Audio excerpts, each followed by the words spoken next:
Welcome to the Startable Vlog, the place where everyone can be an entrepreneur. I'm Nicole Dickens, the founder of Zevetica, where we help people start, launch, and scale their ideas for maximum impact.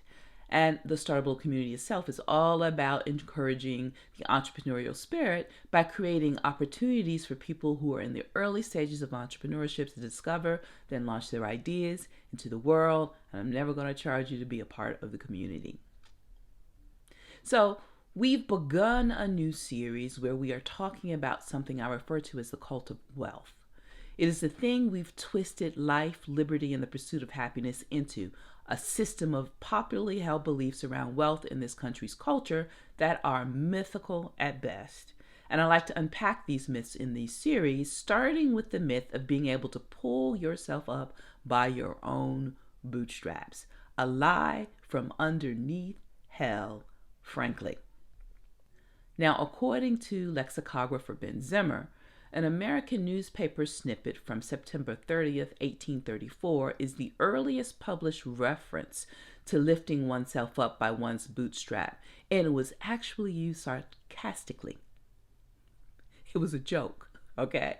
Referencing an utterly ridiculous or an impossible task. That's the origin of that phrase, folks. Somehow the phrase, sometime during the Great Depression, we're thinking, slowly changed to mean something that is actually achievable. And it has colored American discourse, especially political discourse, ever since. It has been used as a tool to maintain class, gender, and racial divides as a result, measuring the working and poor classes by their ability to do something that is effectively impossible to do, and was a kind of tongue-in-cheek sarcasm in its origin. No one is self-made. No one.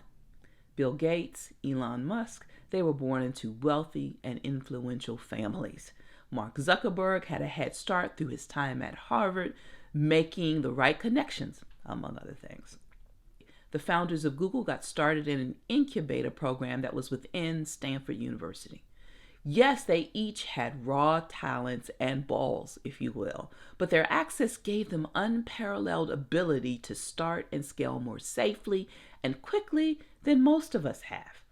They themselves would acknowledge this leg up or head start. Yet if you set out with none of these advantages except for talent and balls, your trajectory is not as all sure as those I've just named, yet we keep being told, and some of us keep believing, that it's possible to do the impossible. Pull yourself up by your own bootstraps. Let's stop believing that lie right now, please. And so I'm not trying to discourage anyone, truly. But if your goal is to build something that is world-changing and sustainable, you cannot do so based on a lie.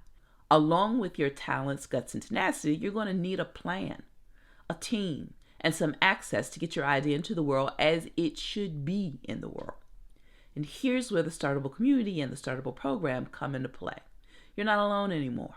We are here to demystify and make plain the path to entrepreneurship, to starting up. So check us out, will you?